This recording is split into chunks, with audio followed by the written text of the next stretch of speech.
Hello friends, welcome to centre study. Teaching aptitude के हम 25 most important question को solve कर रहे हैं, जिसमें हमने ऑलरेडी 9 पार्ट कवर कर लिए हैं। अगर आपने वो 9 पार्ट नहीं देखे हैं तो इस वीडियो के बाद आप वो देख सकते हैं। और ये आप किसी भी बीएड एंट्रेंस में आपके लिए हेल्पफुल होंगे, चाहे आपका सीयूटी बीएड हो, चाहे आपका अलीगढ़ हो, यूपी हो, या जामिया बीएड हो, या डीएलएड हो। ये किसी भी एंट्रेंस में आपके लिए हेल्पफुल होंगे, स्पेशली आपका CUET BEd, UP BEd, Jamia और अलीगढ़ बीएड के लिए। Question number 1, the communication in teaching is going on between dash. शिक्षा में संचार डैश के बीच चलता है। टीचर इन स्टूडेंट यानी कि शिक्षक तथा शिक्षार्थी, टीचर एंड प्रिंसिपल शिक्षक तथा प्रधानाचार्य, या स्टूडेंट एंड पेरेंट छात्र तथा माता पिता, या सीनियर एंड जूनियर वरिष्ठ तथा कनिष्ठ में। तो इसका सही ऑप्शन होगा दोस्तों ऑप्शन नंबर 1, टीचर और स्टूडेंट के बीच में ही टीचिंग जो चलता है, कम्युनिकेशन जो शिक्षा का संचार चलता है वो टीचर और स्टूडेंट के बीच में चलता है। तो ऑप्शन नंबर 1 इसका सही होगा। Question number 2, a student of your class pronounce a word in a wrong manner then the teacher should। आपकी कक्षा का एक छात्र एक शब्द का उच्चारण गलत तरीके से करता है तो शिक्षक को not allow that student to speak in the class. छात्र को कक्षा में बोलने की अनुमति नहीं देनी चाहिए। ऑप्शन नंबर 2 है ignore his wrong pronunciation because if he were interrupted because of his mistake he would feel ashamed. उसके गलत उच्चारण को नजरअंदाज करना चाहिए क्योंकि यदि उसकी गलती के कारण रोका गया तो उसे शर्मिंदगी महसूस होगी। या थर्ड ऑप्शन है give him the correct pronunciation of the word and tell that student to pronounce the word in the correct manner. उसे शब्द का सही उच्चारण बताना चाहिए और उस छात्र से शब्द को सही तरीके से उच्चारण करने को कहना चाहिए। या चौथा ऑप्शन है scold the student for wrong pronunciation. गलत उच्चारण के लिए छात्र को डांट लगाना चाहिए। तो दोस्तों इसका सही ऑप्शन होगा ऑप्शन नंबर 3।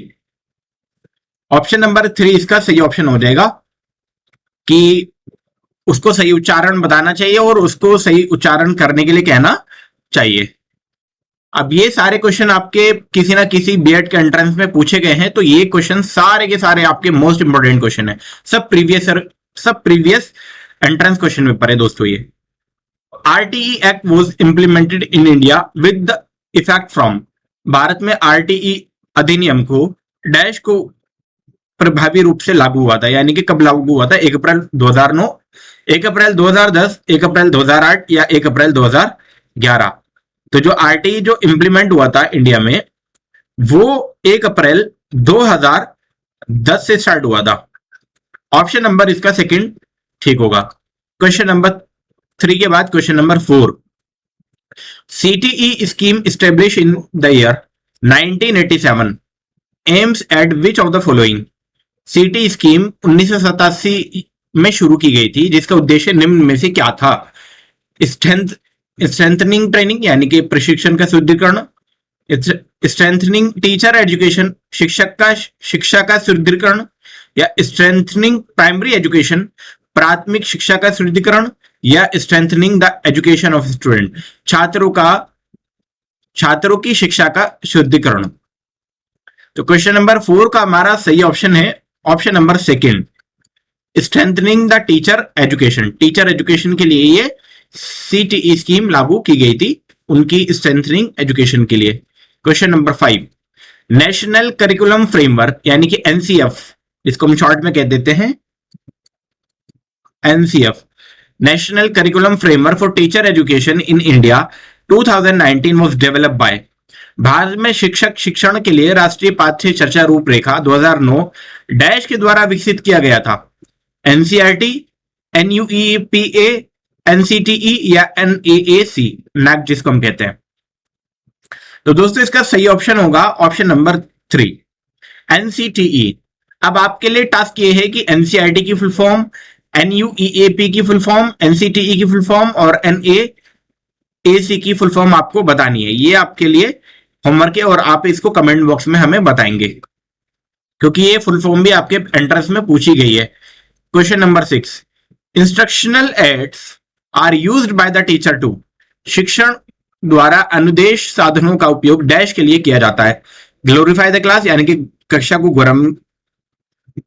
गौरवान्वित करना, या अट्रैक्ट द स्टूडेंट, छात्रों को आकर्षित करना, क्लेरिफाई द कॉन्सेप्ट, संकल्पनाओं को स्पष्ट करना, या इंश्योर द डिसिप्लिन, अनुशासन सुनिश्चित करना। तो क्वेश्चन नंबर 6 का हमारा सही ऑप्शन होगा ऑप्शन नंबर 3, संकल्पनाओं को स्पष्ट करना, यानी कि क्लियरिफाई द कॉन्सेप्ट। अब इसके बाद क्वेश्चन नंबर 7 में आप बढ़ेंगे। The term inclusive education refers to, शब्द समावेशी शिक्षा डैश को संदर्भित करती है, education of SC ST children, यानी कि अनुसूचित जाति या अनुसूचित जनजाति के बच्चों की शिक्षा। ऑप्शन नंबर 2 है education of children with disabilities along with normal ones, असक्षम बच्चों की सामान्य बच्चों के साथ शिक्षा, या एजुकेशन इन मल्टीग्रेड सेटिंग, बहुकक्षीय व्यवस्था में शिक्षा, या education of children from minority group, अल्पसंख्यक समूह के बच्चों की शिक्षा। तो यहां पर जो इंक्लूसिव एजुकेशन का मतलब है दोस्तों, वो है ऑप्शन नंबर 2, इसका यहां पर ठीक होगा, यानी कि education of children with disability along with normal, यानी कि जो हम डिसेबिलिटी जो असक्षम बच्चे हैं उनको सामान्य बच्चों के साथ ही पढ़ाया जाए, ये इंक्लूसिव एजुकेशन में कहा गया है। Question number 8, questioning in teaching is most useful in, शिक्षण में पूछताछ डैश में सबसे उपयोगी है, ensuring active participation of learner in the class, यानी कि कक्षा में शिक्षार्थियों की सक्रिय भागीदारी सुनिश्चित करने, या road memorisation of fact by the learner, शिक्षार्थियों द्वारा तथ्यों को रट कर याद करने में, या डिसिप्लिन द लर्नर, शिक्षार्थियों को अनुशासन देने, या creating fair in the mind of student, छात्रों के दिमाग में भय उत्पन्न करने। तो 8 का हमारा सही ऑप्शन होगा option number 1, ensuring active participation, यानी कि सक्रिय भागीदारी होनी चाहिए क्लास में। Question number 9, the teaching can be interpreted as, शिक्षण को डैश के रूप में परिभाषित किया जा सकता है, only the influence of mature person on a less mature person, केवल एक परिपक्व व्यक्ति का कम परिपक्व व्यक्ति पर प्रभाव, या एन इंटरेक्शनल प्रोसेस ओनली, केवल एक पारस्परिक प्रक्रिया है, या a process helping in learning only, केवल अधिगम में एक सहायक प्रक्रिया है, या ऑल ऑफ द अबव। सारी ऑप्शन ठीक है। तो दोस्तों इसमें पहला भी ठीक है, सेकंड भी ठीक है, थर्ड भी ठीक है, इसीलिए हमारा चौथा ऑप्शन जो है यानी कि ऑल ऑफ द अबव वाला वो इसमें सही हो जाएगा। क्वेश्चन नंबर 9 के बाद question number 10, right to education come under which of the following article of the constitution, और ये क्वेश्चन हमने प्रीवियस क्लास में भी आपको अलग तरीके से कराया था। वहां पर पूछा गया था 6 से 14 साल के बच्चों को जो फ्री कंपलसरी एजुकेशन दी जाती है वो कौन से आर्टिकल में बताई गई है। अब यहां पर सीधा सीधा पूछ लिया है right to education come under which of the following article, यानी कि शिक्षा का अधिकार निम्न में से संविधान के किस अनुच्छेद के अंतर्गत आता है। Article 21A, article 21A, article 21B होना चाहिए था यहाँ पर 21B, या आर्टिकल 22C, या आर्टिकल 23D। तो दोस्तों इसका सही ऑप्शन होगा आर्टिकल 21A। क्वेश्चन नंबर 10 का ऑप्शन नंबर 1 सही होगा। Question number 11, which one of the following is considered a sign of motivated teaching, निम्न में से अभिप्रेरित शिक्षण का संकेत माना जाता है। स्टूडेंट आस्किंग क्वेश्चन, यानी कि प्रश्न पूछने वाले छात्र, maximum attendance of the student, छात्रों की अधिकतम उपस्थिति, या pin drop silence in the classroom, कक्षा में सन्नाटा, या स्टूडेंट टेकिंग नोट्स लेने वाले छात्र। तो क्वेश्चन नंबर 11 का दोस्तों सही ऑप्शन होगा ऑप्शन नंबर 1, प्रश्न पूछने वाले छात्र।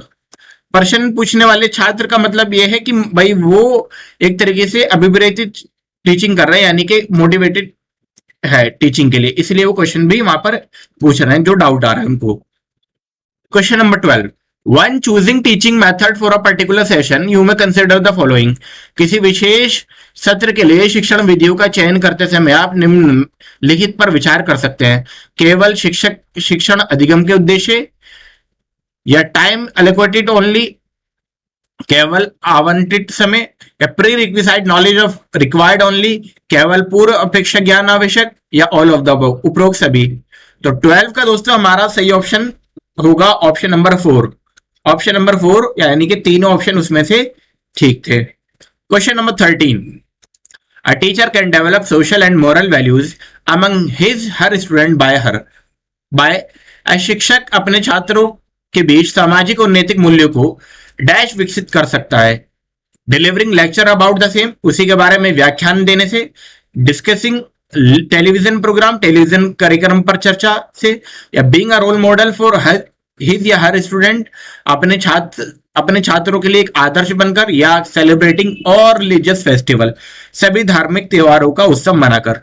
तो दोस्तों क्वेश्चन नंबर 13 का हमारा सही ऑप्शन होगा ऑप्शन नंबर 3, यानी कि रोल मॉडल बनके अपने स्टूडेंट या अपने आदर्श बनकर अपने छात्रों के लिए। Question number 14, a teacher who are passionate in the classroom transaction, शिक्षक जो कक्षा संचालन में उत्साही होते हैं। Often lack deeper knowledge of the student, उनमें अक्सर विषय के गहरे ज्ञान की कमी है होती है। या use frivolous examples to hold the student attention, छात्रों के ध्यान को रोकने के लिए तुच्छ उदाहरण का उपयोग करते हैं। या involve their student in the teaching learning process, शिक्षण अधिगम प्रक्रिया में अपने छात्रों को सम्मिलित करते हैं। या ऑल ऑफ द अबव, सारे ऑप्शन इसमें से ठीक है, उपरोक्त सभी। तो 14 में हमारा दोस्तों सही ऑप्शन होगा ऑप्शन नंबर 3, ऑप्शन नंबर 1 3 इसका सही हो जाएगा, यानी कि involve their student in the teaching learning process. हम यानी कि पैशनेट टीचर वो होगा जो अपने स्टूडेंट को टीचिंग लर्निंग प्रोसेस में इन्वॉल्व करे। Question number 15, ultimate goal of teaching is to, शिक्षण का अंतिम लक्ष्य है क्रिएट लाइफ लॉन्ग लर्नर, आजीवन शिक्षार्थी को बनाना। या help student score high marks in the examination, परीक्षा में उच्च अंक प्राप्त करने में छात्रों की सहायता करना। या complete the syllabus on time, छात्रों का पाठ्यक्रम पूरा करना। या help the student find suitable job, छात्रों की उपयुक्त नौकरी खोजने में सहायता करना। तो क्वेश्चन नंबर 15 का दोस्तों सही ऑप्शन होगा option number 1, creating life long learner. 15 के बाद 16 में चलेंगे। A teacher should have knowledge of A teacher should have knowledge of latest development in his her या subject content in order to, एक शिक्षक को अपनी विषय वस्तु में नवीनतम घटनाओं का ज्ञान होना चाहिए ताकि मेक टीचिंग इफेक्टिव, ताकि शिक्षण प्रभावी बने। या स्केयर हिज हर स्टूडेंट, अपने छात्रों को हराना। या impress the head of institution, संस्थान के प्रमुख को प्रभावित करके। Gain immediate recognition amongst peer, अपने साथियों के बीच तत्काल मान्यता प्राप्त करके। तो 16 का दोस्तों सही ऑप्शन होगा option number 1, making teaching effective. हमें टीचिंग को इफेक्टिव बनाना है ताकि स्टूडेंट भी सीख सके और टीचर भी उसमें एक तरीके से रोल प्ले करे। The Kothari commission report on education made significant contribution towards, Kothari आयोग की रिपोर्ट ने शिक्षा के संदर्भ में इसके प्रति महत्वपूर्ण योगदान दिया है। इंट्रोड्यूसिंग 3 लैंग्वेज फॉर्मूला, यानी कि तीन भाषी सूत्र परिचय। या लर्निंग विदाउट बर्डन, बिना भार के अधिगम। या डाइवर्सिफिकेशन इन एजुकेशन, शिक्षा के विविधीकरण। या एजुकेशन फॉर ऑल, सभी के लिए शिक्षा। तो दोस्तों 17 का हमारा जो कोठारी कमीशन जो था उन्होंने सिग्निफिकेंट कंट्रीब्यूशन दिया था, महत्वपूर्ण जो योगदान दिया है वो 3 लैंग्वेज फॉर्मूला के ऊपर दिया है। तो ऑप्शन नंबर 1 इसका सही हो जाएगा, तीन भाषाई सूत्र। Question number 18, where was the first training school open for imparting training to teacher for basic education, शिक्षकों को प्राथमिक शिक्षा के लिए प्रशिक्षण प्रदान करने हेतु पहला प्रशिक्षण केंद्र कहां स्थापित किया गया? बनारस, अलीगढ़, नागपुर या वर्धा। तो 18 का जो सही ऑप्शन होगा, जो आपका फर्स्ट ट्रेनिंग स्कूल जो ओपन किया गया था वो वर्धा में किया गया था। ऑप्शन नंबर 4 वर्धा इसका सही ऑप्शन हो जाएगा। 19, the national curriculum framework 2005 emphasizes on, राष्ट्रीय पाठ्य चर्चा की रूपरेखा 2005 डैश पर बल देता है? टीचर सेंटर्ड एजुकेशन, यानी कि शिक्षक केंद्रित शिक्षा। या लर्नर सेंटर्ड क्लासरूम, शिक्षार्थी केंद्रित कक्षा। या इवेल्युएटेड टीचर क्लासरूम, मूल्यांकन केंद्रित शिक्षा। या स्कूल सेंटर्ड सोसाइटी, विद्यालय केंद्रित समाज। तो 19 का दोस्तों सही ऑप्शन होगा ऑप्शन नंबर 2, लर्नर सेंटर्ड होना चाहिए क्लासरूम आपका, ये एनसीएफ कहता है। Question number 20, effective teaching comprises of an यानी कि प्रभावी शिक्षण में समावेशित होते हैं an active teacher but the student may be passive, यानी कि सक्रिय शिक्षक हो लेकिन छात्र क्या हो, निष्क्रिय हो सकते हैं। Active student but the student may be passive, छात्र तो सक्रिय हो लेकिन सक्रिय छात्र लेकिन छात्र निष्क्रिय हो सकते हैं। अब both the teacher and the student are active, शिक्षक एवं छात्र दोनों सक्रिय होते हैं, या स्कूल मैनेजमेंट इज एक्टिव, विद्यालय प्रबंधन सक्रिय होती है। तो दोस्तों क्वेश्चन नंबर 20 का हमारा सही ऑप्शन होगा option number 3, both the teacher and the student are active. दोस्तों ऑप्शन नंबर 2 जो है वहां पर यहां पर है एक्टिव स्टूडेंट बट द यहां पर टीचर होना चाहिए था। यहां पर ऑप्शन अगर हम सही करें तो टीचर होना चाहिए था, यहां पर छात्र नहीं, क्या होना चाहिए था, शिक्षक। शिक्षक निष्क्रिय, क्योंकि ऊपर वो एक बारी ऊपर शिक्षक को सक्रिय और छात्र को निष्क्रिय बताया था, तो अगले ऑप्शन में छात्र को सक्रिय और शिक्षक को निष्क्रिय बताया, तो ये ऑप्शन इस तरीके से होने चाहिए थे, यहां पर मिसप्रिंट हो गया यहां पर। Question number 21, which of the following is not a result of learning, निम्न में से क्या अध्ययन का परिणाम नहीं है। एटीट्यूड यानी कि दृष्टिकोण, कॉन्सेप्ट यानी कि संकल्पनाएं, नॉलेज यानी कि ज्ञान, मैचुरेशन यानी कि परिपक्व।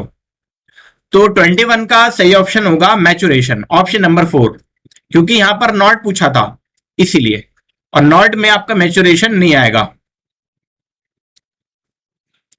22, how does a teacher contribute to the development of a society, समाज के विकास में एक शिक्षक कैसे योगदान करता है।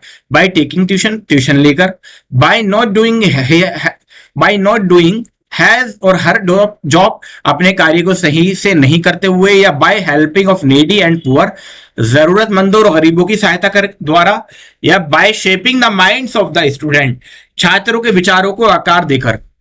तो दोस्तों इसमें जो डेवलपमेंट है यानी कि समाज में जो विकास है उसमें कैसे योगदान दे सकता है टीचर, इसके लिए सही ऑप्शन होगा ऑप्शन नंबर हमारा 4, ऑप्शन नंबर इसका 4 सही हो जाएगा,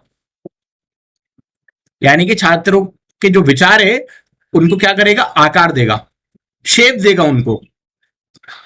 क्वेश्चन नंबर 23, और ये इंपॉर्टेंट क्वेश्चन है आपका, education is a reflection of his general philosophy of life, it is a manifestation of the perfection already in man was stated by, शिक्षा अब व्यक्ति के जीवन के सामान्य दर्शन का प्रतिबिंब होती है, ये उसमें पहले से उपस्थित पूर्णता की अभिव्यक्ति है। ये किसका कथन है, महात्मा गांधी जी का, स्वामी विवेकानंद जी का, या जे.जी. रोसेफ का, या जॉन डीवे का। तो ये जो कथन है ये कथन है आपका स्वामी विवेकानंद जी का, तो ऑप्शन नंबर 2 इसका सही होगा। Question number 24, which of the following is not considered as a sign of being gifted, यहां पर दोस्तों नॉट पूछा गया है, तो आप इस चीज को बहुत ध्यान से देखेंगे, नॉट क्योंकि यहां पर नॉट पूछा गया है। निम्नलिखित में से कौन प्रतिभावन या प्रतिभावान होने का संकेत नहीं माना जाता है, क्रिएटिविटी इन आइडियाज यानी कि विचारों में रचनात्मकता, या फाइटिंग विद अदर्स दूसरों के साथ लड़ना, या नोवेल्टी इन एक्सप्रेशन अभिव्यक्ति में नवीनता, या क्यूरियोसिटी जिज्ञासा। अब यहां पे गिफ्टेड की पहचान नहीं है, ये कौन सा सही एग्जांपल है, ये fighting with others, option number 2 इसका सही हो जाएगा। दूसरों के साथ लड़ना ये गिफ्टेड चिल्ड्रन की या गिफ्टेड स्टूडेंट की पहचान नहीं है। क्वेश्चन नंबर 25 जो कि हमारा वीडियो का लास्ट क्वेश्चन है, क्या है देखते हैं। Technology is essential in the education because it, शिक्षा में प्रौद्योगिकी आवश्यक है क्योंकि ये सेटिस्फाई द पेरेंट्स, माता पिता को संतुष्ट करती है, या is adopted by elite institution, कुलीन संस्थाओं द्वारा अपनाई जाती है, या make teaching effective and efficient, शिक्षण को प्रभावी और कुशल बनाती है, या मेक टीचिंग लेस बर्डनसम, शिक्षण को कम बोझिल बनाती है। तो दोस्तों 25 का हमारा सही ऑप्शन होगा option number 3, making teaching effective and efficient, शिक्षण को प्रभावी और कुशल बनाने का काम कौन करती है, टेक्नोलॉजी। तो ये थे हमारे 25 क्वेश्चन। अब आपके लिए जाने से पहले, क्योंकि ये वीडियो नंबर 10 है इसलिए टीचिंग एप्टीट्यूड का क्वेश्चन नंबर 10 जो कि आपके लिए आप हमें इसका आंसर कमेंट बॉक्स में बताएंगे। क्या है question? The laws of heredity are laid down by, आनुवंशिकता के नियमों का प्रतिपादन किसने किया था? Gregor Mendel, John Hilton, Lamarck या नील्स बोर? और इसका आंसर जानने के लिए दोस्तों आप हमारे इंस्टाग्राम की स्टोरी पर जुड़ सकते हैं, और इंस्टाग्राम पर जुड़ने के लिए आप हमसे सेंटर स्टडी टीम हमारा ऑफिशियल इंस्टाग्राम है, यहां पर जुड़ जाएंगे, और हमसे टेलीग्राम और व्हाट्सएप पे भी आप जुड़कर इस क्वेश्चन पेपर का पीडीएफ पा सकते हैं, और व्हाट्सएप पे आप हमसे बात भी कर सकते हैं। अगर आप चैनल पर नए हैं तो चैनल को सब्सक्राइब करना ना भूलें, और अपने दोस्तों में भी शेयर करें जो किसी भी बीएड, डीएलएड, सीटेट या स्टेट की तैयारी कर रहे हैं। और साथ ही साथ अगर आपको वीडियो पसंद आई तो लाइक जरूर करके जाए, और भी आने वाली वीडियोस के लिए बेल आइकन को भी जरूर दबाएं। वीडियो में लगातार बने रहने के लिए दोस्तों आपका बहुत बहुत शुक्रिया।